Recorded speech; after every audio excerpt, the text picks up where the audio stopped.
and welcome to Our Kids, brought to you by the Jefferson County Public Schools. I'm Ballard High School correspondent Katherine Brucken. This August, we take a look back at some of our favorite stories of the 2017-2018 school year.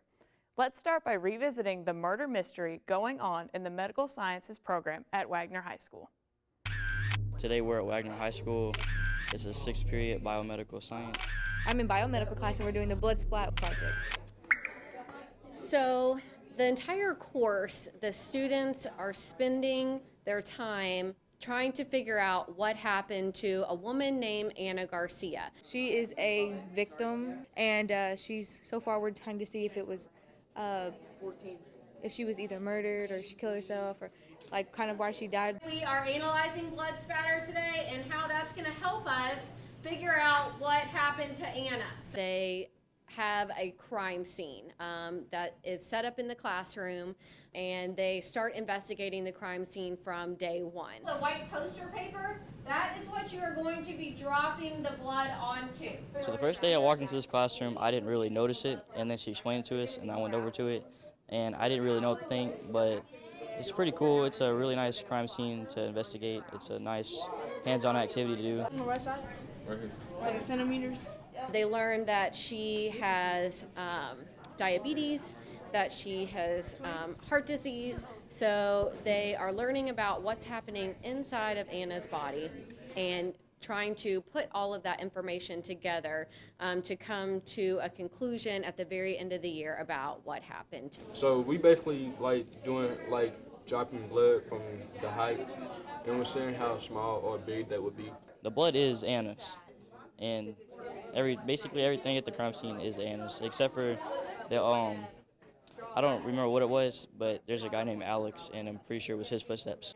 There's a lot of conflict that's been going on in her life so far, so that's what's making us think it's kind of a murder situation, but then again, you see, it doesn't really look like it. So we've also tested type drugs, because she has some pills over there, so we had a test to see what substance it was. We learned what you would do in the real field, but because we're kids, we can't do it more frequently, but we're doing everything they do. What was the average?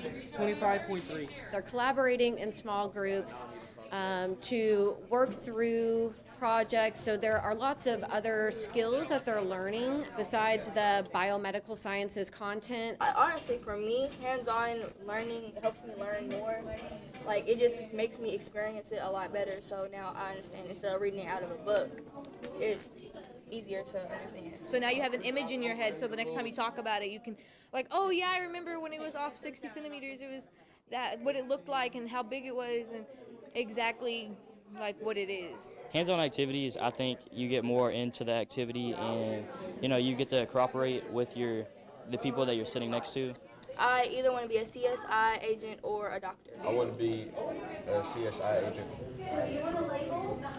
It's really a student-driven curriculum where I'm kind of more of a facilitator of their learning. Get the clear ruler. But they're in charge within their groups for completing the investigations. We're basically getting ourselves ready to go into the real world. We're going to have to solve many mysteries in this class. And it's we just basically getting ourselves ready for a real crime scene investigation. It's important because, if it was my family, I wouldn't want to just know, I don't know how my cousin died or whatever. So, it's best to figure out, and you have to have justice first. Wilder Elementary School is helping students learn some vital skills when it comes to fire safety. Our local fire department and an insurance company gave students the chance to create an escape plan. All right, so guys, are you excited to go inside and see the fire safety house? Yeah! The Hartford is celebrating the 70th anniversary of its Junior Fire Marshal program. Since 1947, the Hartford has deputized more than 110 million children around the country, and you guys get to be Junior Fire Marshals today. Aren't you excited? So really, the kids here at Wilder Elementary School will be going through the fire safety house, where they're going to learn about the dangers in their home and how to stay safe in the event of a fire. We turned the stove on and we left something in there. Now the stove's on fire. We're also made a commitment to provide a $2 million donation to the 100 cities with the highest home fire risk. So we're here today because Louisville was actually number 89, and so we're providing a $10,000 donation to the school district and $10,000 donation to the fire department for fire safety education. And if we try to open a stove, what's going to happen? Fire's going to get out. We have a kitchen. They're going to walk in and learn all about the different dangers and what to do in the event of a fire. So the kitchen actually simulates what a fire would feel like. It gets very smoky, the stove catches up on fire, and then they move to the bedroom where we pretend that they're sleeping, and then there's smoke in their room. What are they supposed to do? They're supposed to touch their door, and if it's hot, obviously it's not safe for them to get out that way, and we teach them what to do. We went in the kitchen and the bedroom, and the fire was inside the stove, and someone opened it. We went in the room, and then when we touched the door, and it was how we climbed out the window.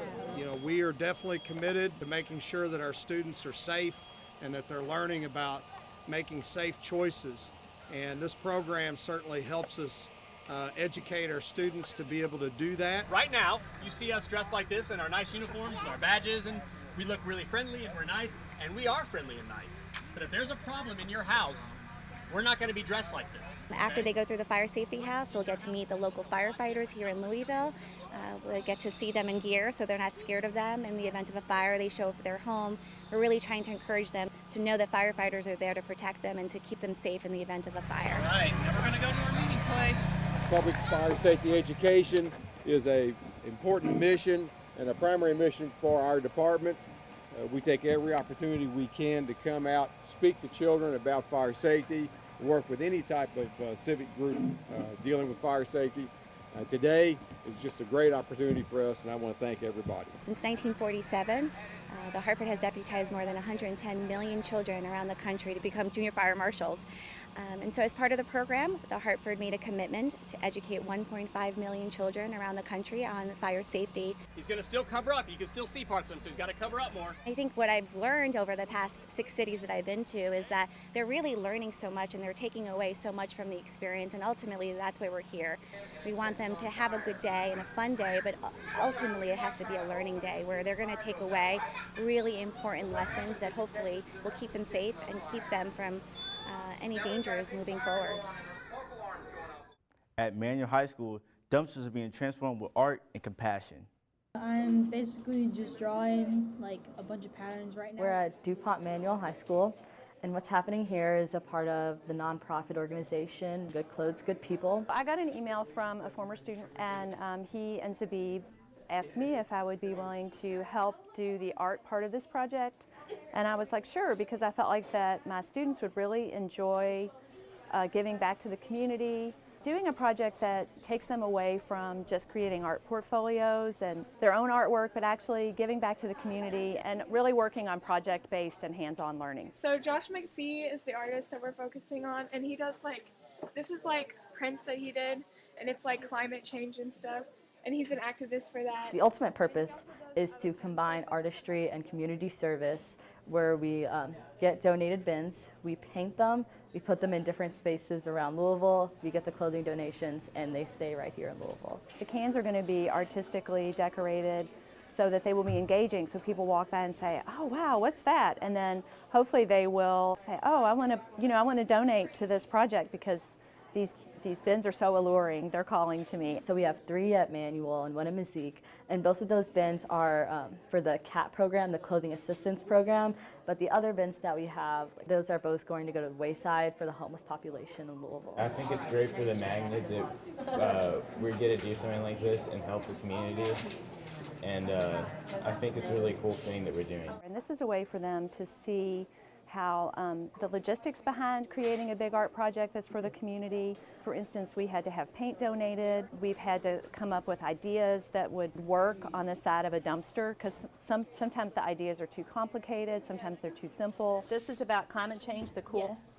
That's nice. We're all learning together. I think it's nice to know that it's going to go to something and it's just going to benefit other people because it's benefiting me just by making art. Doing it was really gratifying, and working with people was really interesting. People at St. Michael's, Rumpke, I've just been really surprised at the generosity of these different companies. You got the Basquiat vibe going on. There are 3 manual themed ones. There's like an abstract one, artists who are activists to sort of like tap into that community aspect. There are other bins that are more catered to the location. Right now we're doing a Keith Haring based can. I think it's important because like not only do the art kids have a chance to like help people through their art and like get clothing donations through their art, I also think it's interesting that like we have provided so many different locations across Louisville where people can donate. If people are interested, they can always go to our website, goodclothesgoodpeople.org, and contact us. We are trying to give back to the community by doing this. It's really gratifying because like right now we've been so focused on getting the bins, getting them painted, getting spaces. So I'm really excited for when we actually get to donate a bunch of these to Wayside in the Clothing Assistance Program. We have more great stories about JCPS students. Stay tuned. JCPS serves over 100,000 students, and with that, a lot of waste is generated. We need to do our part to recycle because it conserves natural resources, helps the environment, and saves money. When we recycle, we put less coal and gases into the power plant, which reduces the amount of toxins in the atmosphere. We are JCPS and we recycle. Yeah!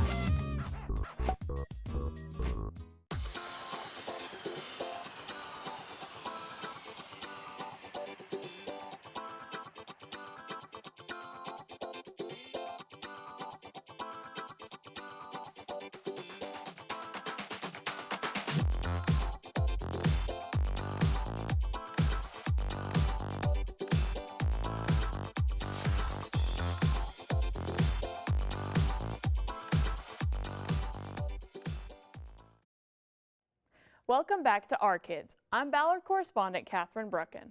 This month we are checking out some of the highlights of the past school year. Take a look. Students at the J. Graham Brown School hosted a mock refugee camp. It was a lesson in empathy and compassion. This is the therapy tent. We offer therapists who are available for any refugees who want to come talk. We offer a safe place where people aren't subjected to any form of abuse or judgment. What's a refugee? A refugee is somebody that has to leave their homes because there's been a lot of wars. We are at Peace Park, which is directly across the street from Brown. What's happening today is the culminating event of our project-based learning segment with our 8th grade students on refugees. So my 8th grade students, are hosting a refugee camp for the Brown School. Each group of students was in charge of a different service or good that a real refugee camp would provide to refugees. So they were responsible for researching the different areas, and then they have a challenge that they are supposed to teach the students who come about that tent so that it's a learning experience for everybody.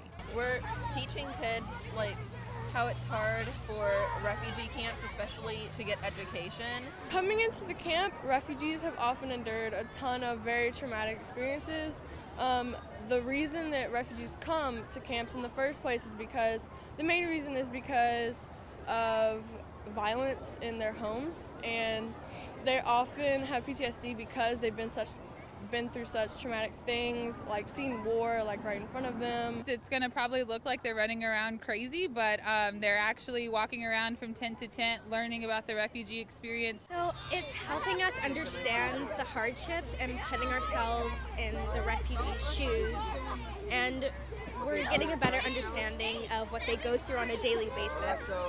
And for the little kids, we have little boxes with emotions written on them, and we ask them a set of questions and they answer with the cards how it makes them feel. This was designed to build empathy in my students, so I really want my students to be reflective learners who can see a refugee or hear about refugees in Louisville and really identify with their experience and have compassion and empathy for what they've gone through and what they're doing. We are the Brown School!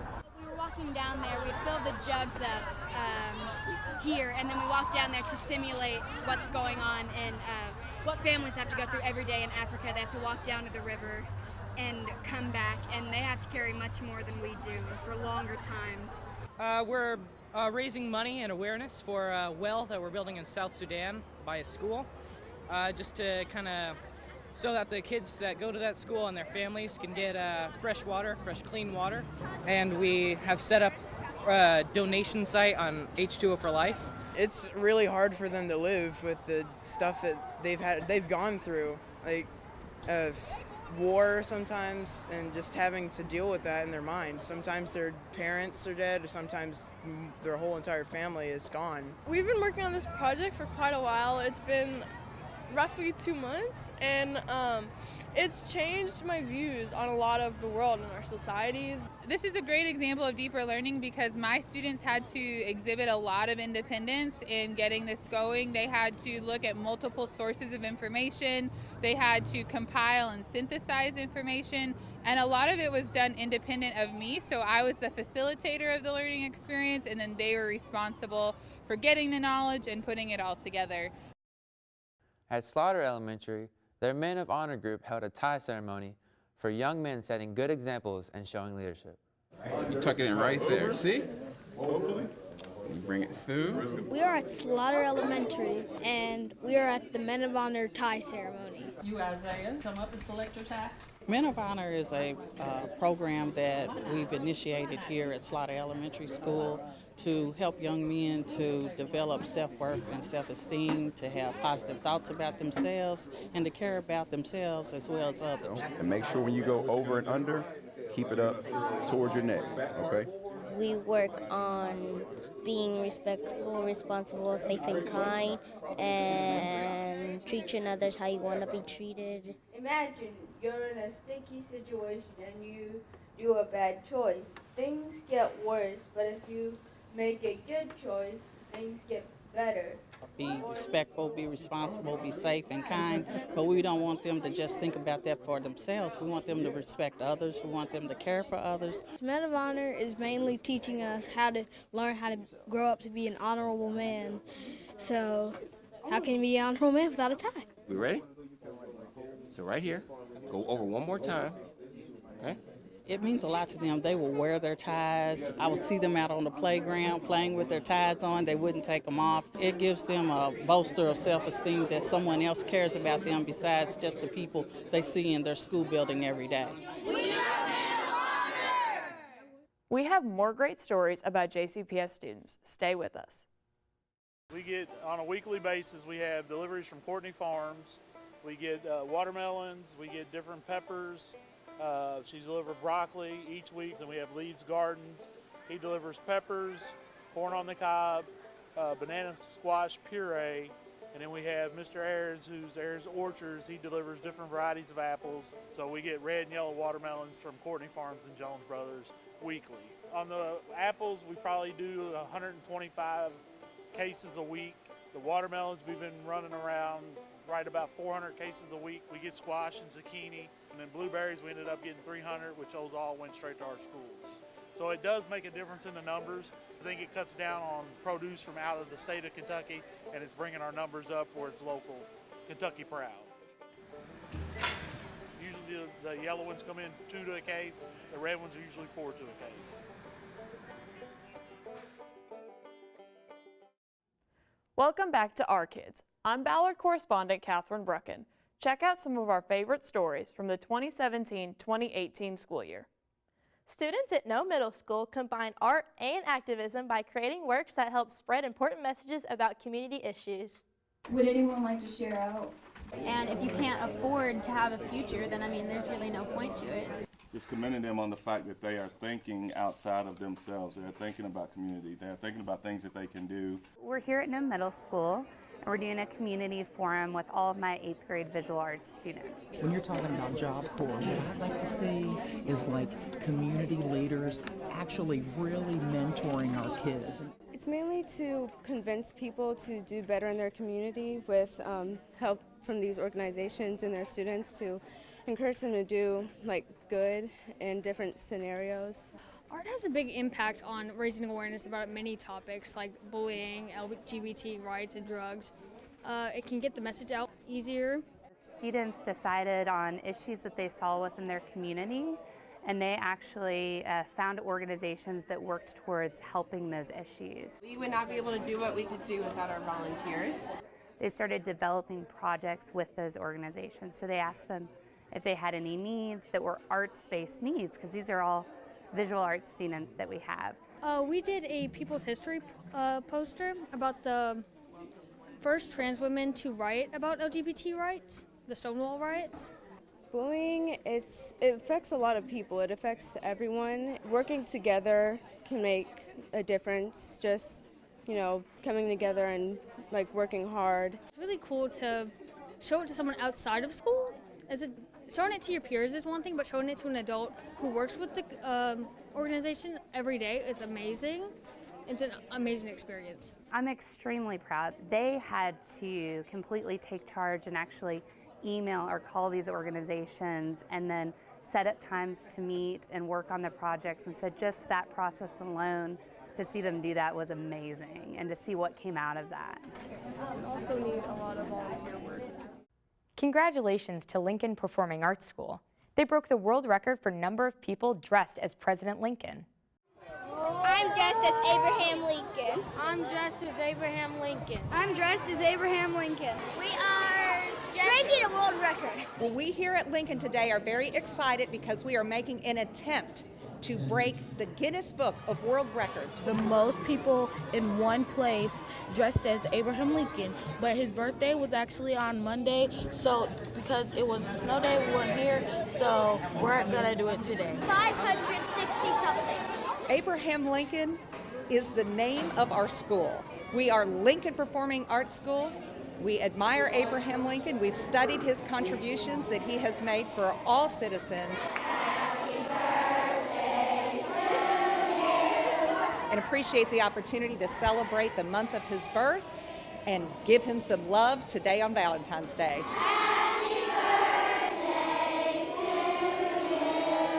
Really excited. He's the President of the United States, and we're having him here today, and it's really, really exciting. We have 20 students that are in Lincoln attire. A stovetop hat, a beard, a black shirt, and black pants, and 4 adults from Miss Palmquist's class. Right now, for Miss Rich's class, we have 20 and 3 teachers. And then Miss Dora's class has 24 and 1 teacher. We have officiants throughout our gym who will be counting, as well as local law enforcement and other representatives throughout our community and state here to verify the authenticity of the number of people dressed as Abraham Lincoln. Our unofficial total is going to be 556. We did announce 560 in the middle of it, but after our stewards and witnesses had a conversation, which is why they're there. They're there to make sure that we are accurate and on point. They realized there was a adding error, and so we were able to fix it. Here is the real Abraham Lincoln.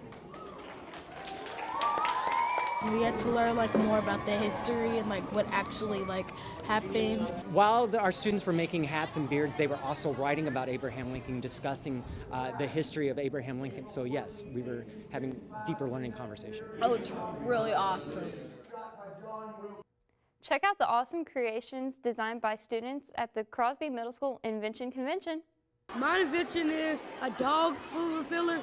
So what you do, you take water, pour it in here, the water comes out.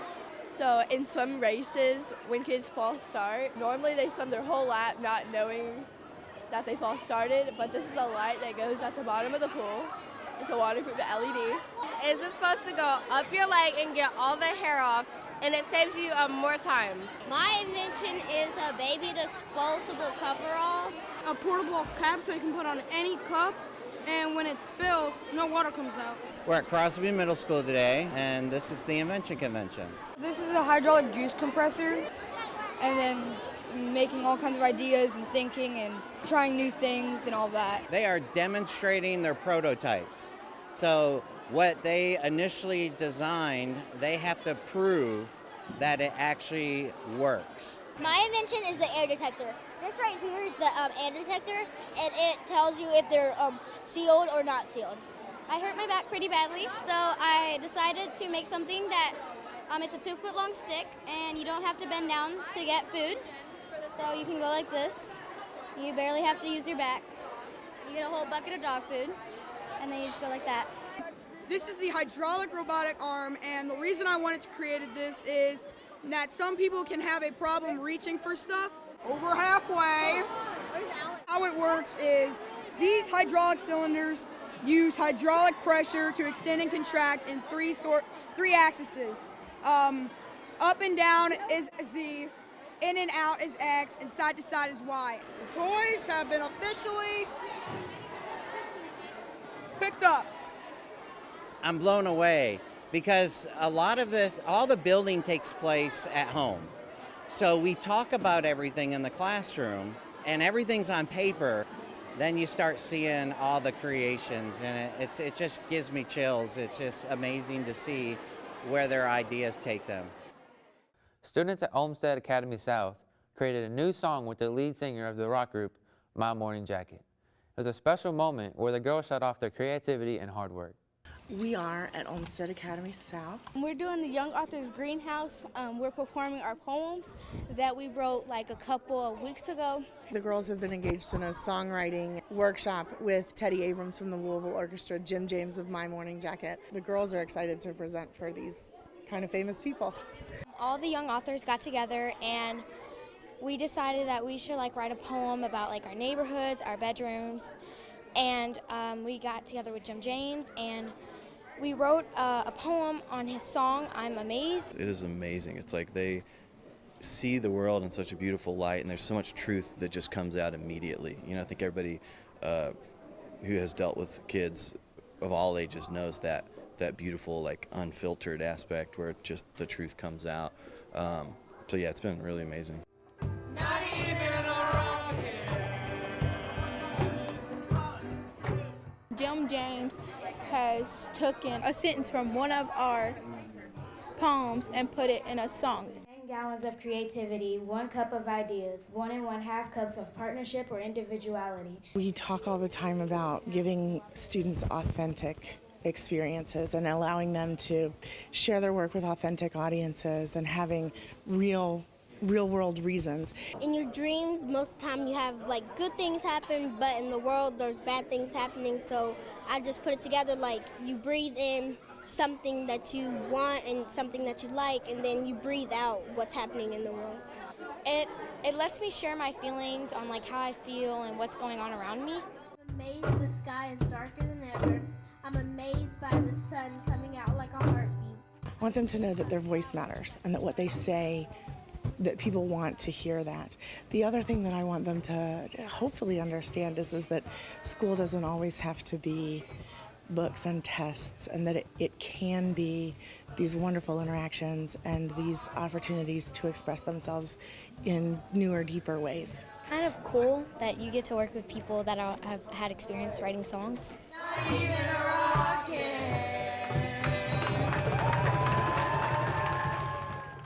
Thanks for watching our show. We hope you enjoyed it. You can find full episodes of JCPS Our Kids on our YouTube channel. Until then, keep supporting our kids.